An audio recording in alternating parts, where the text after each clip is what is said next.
คนคุย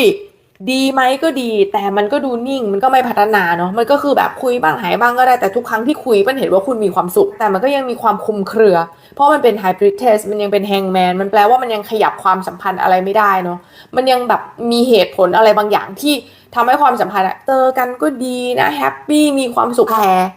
มันก็ขยับไม่ได้สักทีซึ่งมันไม่ได้เห็นว่าคุณกล้าถามเขาขนาดนั้นอาจจะรู้ในใจลึกๆก็ได้กลัวคำตอบแบบนี้ก็ได้เนอะโดย energy โดยรวมอะถามว่าความสัมพันธ์ยังดีอยู่ไหมยังดีอยู่ยังไปต่อไหมยังไปต่อถ้าตอนนี้เขาเงียบหายไปเป็นคนคุยเนาะเดี๋ยวก็กลับมานะไม่ต้องหน่อยเดี๋ยวก็มา